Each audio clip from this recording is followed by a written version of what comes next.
Episode 1 of The Diplomat Season 2 begins with the horrifying sound of fire roaring. EMTs are at the scene, as Ronnie is alive, but not in a good way. Unfortunately, 2 others have also been injured and 1 is dead.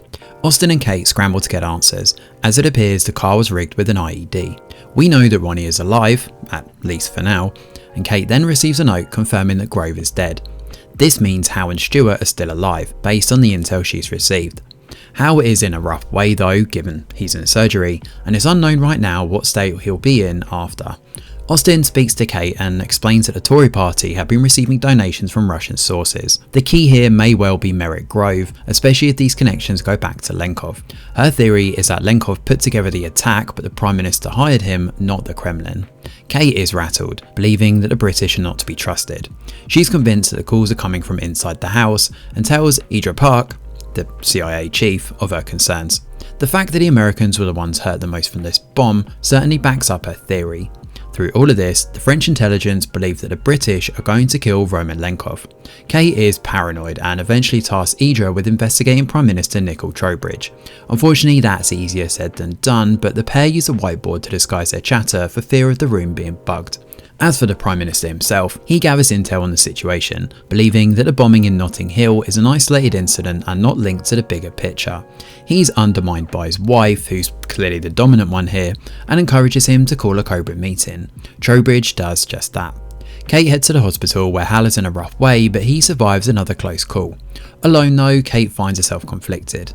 This is a man she spent years with building a life, and despite everything falling apart and all the issues they've had, when he wakes up and Kate sees his cuts, she breaks down.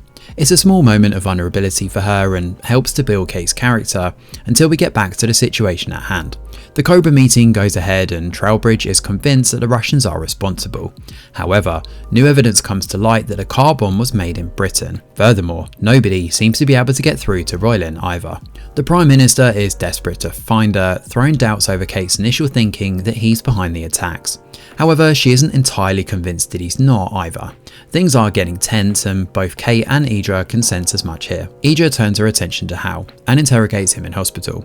After getting the lowdown on what he remembers and how he's pointing fingers at the Foreign Secretary, we also learn that Stuart's surgery has gone well. He remembers everything, although he thinks the explosion was a car crash, so he has distorted memories here. Unfortunately, Ronnie doesn't make it.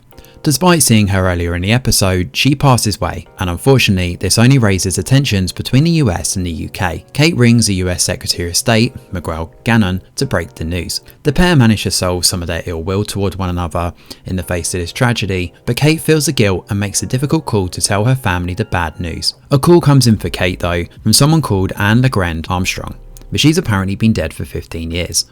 It turns out the person on the other end of the line is none other than Roylin. Alas, the plot thickens as episode 1 comes to an end. The Diplomat is back, and the first episode wastes little time diving right into the political machinations over what's taken place. The bombing has not killed 1 person but instead 2, and seeing Kate have to make that difficult phone call is certainly a heart-wrenching moment. Similarly, there are segments here that really help develop Kate's character, giving her little moments of vulnerability like hugging Hal in the hospital or breaking down in frustration and ripping her dress in the bathroom. These little touches help to remind us that this is a real person dealing with tremendous stress. But a big question here stems from exactly who is responsible for the bombings. It's clear that there's more going on here than we're being led to believe, and it could well be that there's a bigger conspiracy to sever the ties between the US and the UK. For now though, we'll have to wait and see where this one goes next. Thanks for watching, and do let us know your thoughts in the comments below. Smash a like or subscribe to the channel, your support is very much appreciated. I'm Greg Wheeler, and from all of us over here at The Review Geek, we'll see you on the next video.